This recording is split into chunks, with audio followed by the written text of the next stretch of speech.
Dong, baka pwede ikaw na lang gumawa. Gawaing bahay lang naman yung trabaho mo. Napakadali lang naman yan. Dong, Rian, halina kayo dito. Nakahanda na yung hapunan natin.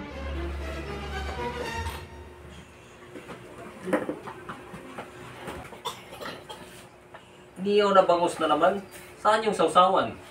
Ah, sorry. Gagawa na ako saglit ha. Oh, ito. Ito na yung sasawan. Maalam mo naman pag yan yung ulam natin, ayoko ng toyo man silang. Gusto ko toyo at kalamansi at suka lang. Rian, anak, baka naman pwedeng tumayo ka dyan. At ikaw na lang gumawa. Lima, ikaw na lang. Nakaupo na ako dito eh. Be, sige na. Ikaw na lang gumawa. Hindi naman yan kabigatan yung trabaho mo.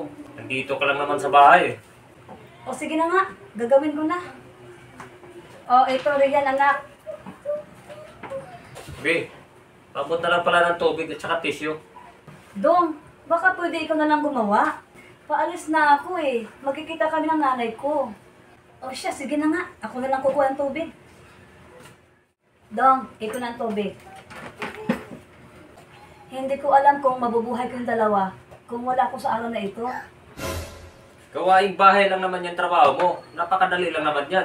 Samantalang ako, isa akong restaurant manager na may maraming minamanage sa mga tauhan. Palagay ko, kaya-kaya ko itong mga ginagawa mo rito. Sa palagay ko, hindi ganun kadali ang maging taong bahay. Kailangan ko nang umalis. I-text ko na lang sa'yo yung mga gawain dito sa bahay. Sige na. Ikaw nang bahala dito ha.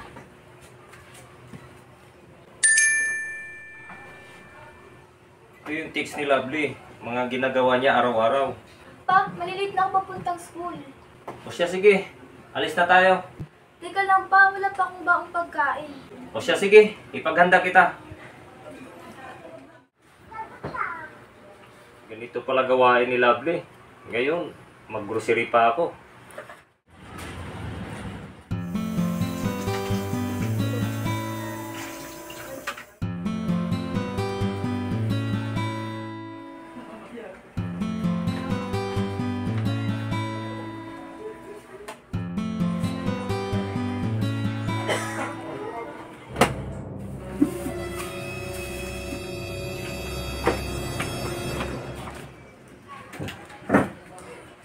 Pa, andito na ako. Pahanda ko ng pagkain, nagugutom na ako. Sige anak, pantay lang. Ito anak, kumain ka na.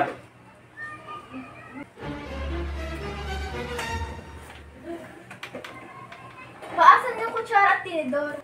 Anak, baka pwede mo na lang gawin yan sa sarili mo. Gawin mo na daw yung inutos ng anak mo. Hindi naman yung kabigatan yung trabaho niyan. Love, buti naman bumalik ka. Grabe, sobrang napagod ako sa mga gawaing bahay. Ngayon, alam mo na kung gaano kahirap ang taong bahay. Love, sorry. Napagtanto ko na. Masyadong mahirap pala ang trabaho mo dito kaysa sa akin. Umpisa ngayon, pahalagan ko na ang bawat trabaho mo dito sa bahay. Wala ka naman talagang kasalanan. Mag-umpisa tayo uli.